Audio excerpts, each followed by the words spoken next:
Salam Pramuka. Halo kakak dan adik Pramuka se-Indonesia. Semoga selalu dalam keadaan sehat walafiat. Bertemu kembali dengan Kak Dwi Nurwahyudi di latihan Pramuka online.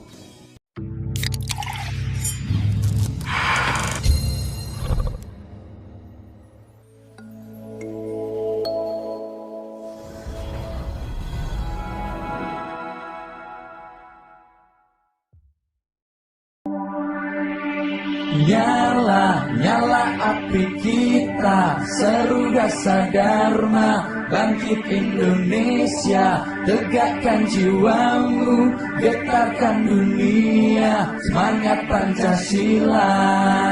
Halo kakak dan adik Pramuka, sebelum Kak Dwi ulas pembahasan kali ini, yuk dukung Kak Dwi mengembangkan channel ini untuk mengulas tuntas Pramuka dan hal-hal yang berkaitan dengan Pramuka dengan cara like, subscribe, komen, dan share sebanyak-banyaknya ya.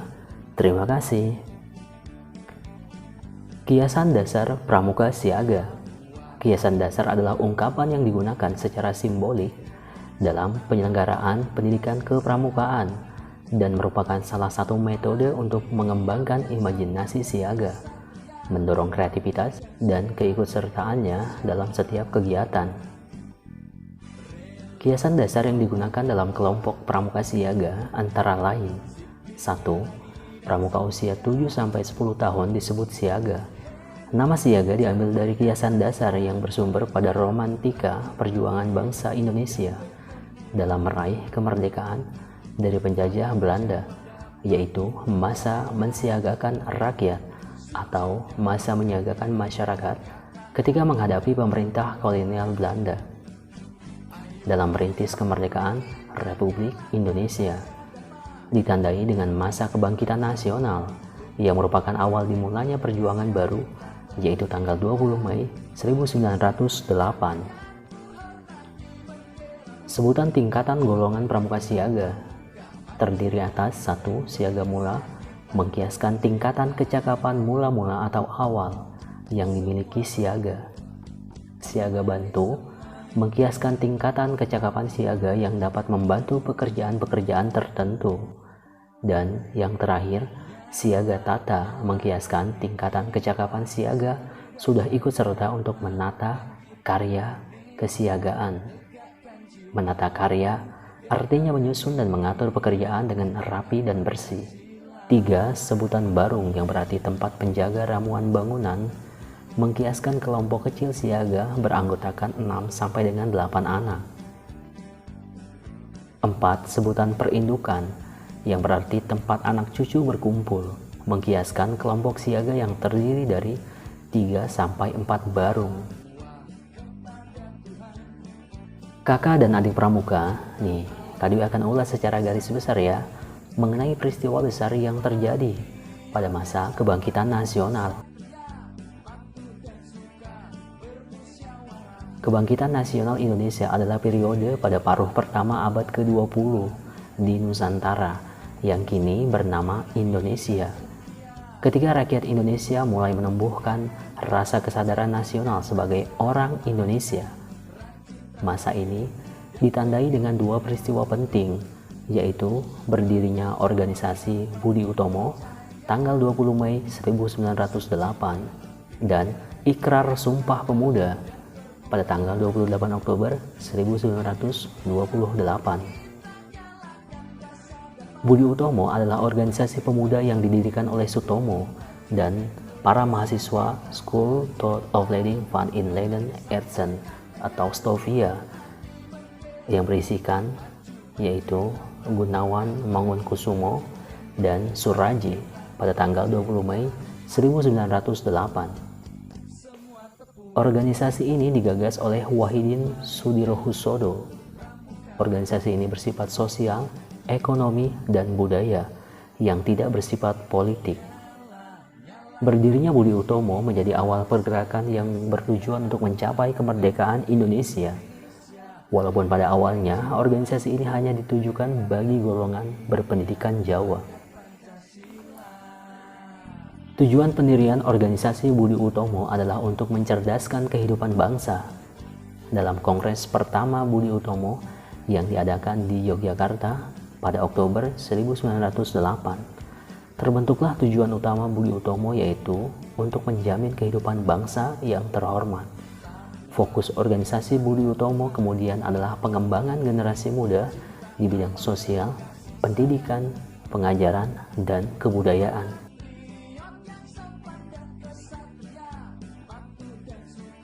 Peristiwa besar lainnya yaitu Sumpah Pemuda. Sumpah Pemuda adalah tonggak utama dalam sejarah pergerakan kemerdekaan Indonesia. Ikrar ini dianggap sebagai kristalisasi semangat untuk menegaskan cita-cita berdirinya negara Indonesia. Makna utama dari Sumpah Pemuda adalah sebuah pemateri jati diri bangsa. Kemudian di dalamnya terdapat keinginan seluruh bangsa Indonesia untuk bersatu dan bersama dalam menumbuhkan dan mengusahakan kedaulatan atau kemerdekaan negara Indonesia. Sumpah Pemuda adalah satu tonggak utama dalam sejarah pergerakan kemerdekaan Indonesia. Yang dimaksud dengan Sumpah Pemuda adalah keputusan Kongres Pemuda kedua yang diselenggarakan 2 hari, tanggal 27 sampai dengan 28 Oktober 1928 di Batavia yang kini bernama Jakarta. Keputusan ini menegaskan cita-cita akan tanah air Indonesia, bangsa Indonesia, dan bahasa Indonesia. Keputusan ini juga diharapkan menjadi asas bagi setiap perkumpulan bangsa Indonesia. Keputusan ini juga diharapkan menjadi asas bagi setiap perkumpulan kebangsaan Indonesia dan agar disiarkan dalam berbagai surat kabar dan dibacakan di muka rapat perkumpulan-perkumpulan. Istilah Sumpah Pemuda sendiri tidak muncul dalam putusan Kongres tersebut, melainkan diberikan setelahnya.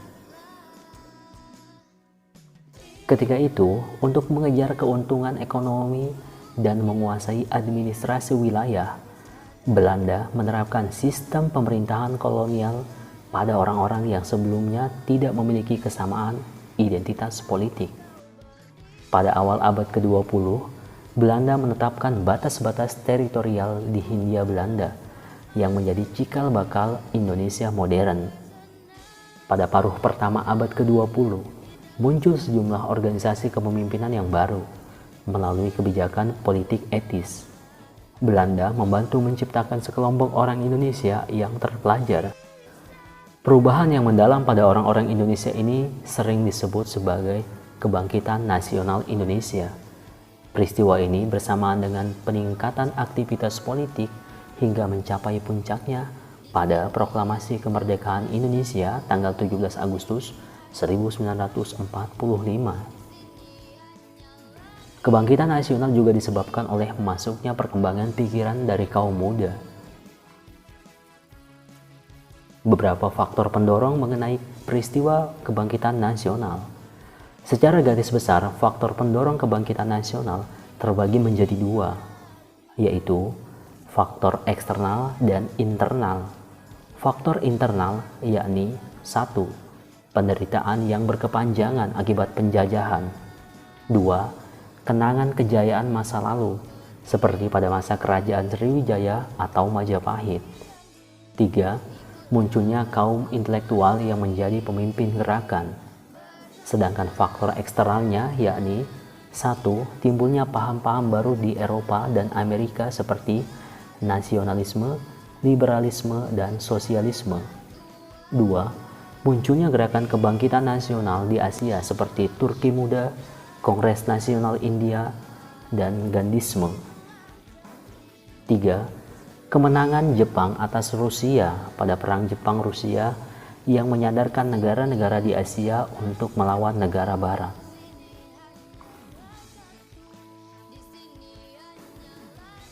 Sejak 1959, tanggal 20 Mei ditetapkan sebagai Hari Kebangkitan Nasional, disingkat Harkitnas, yaitu hari nasional yang bukan hari libur yang ditetapkan oleh pemerintah Indonesia melalui keputusan Presiden nomor 316 tahun 1959 tanggal 16 Desember 1959 untuk memperingati peristiwa kebangkitan nasional Indonesia.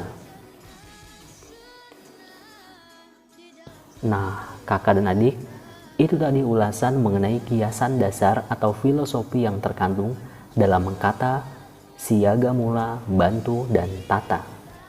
Ternyata sangat dalam sekali ya. Demikian ulasan Kak Dwi. Jangan lupa dukung Kak Dwi mengembangkan channel ini ya. Sehat selalu dan salam pramuka.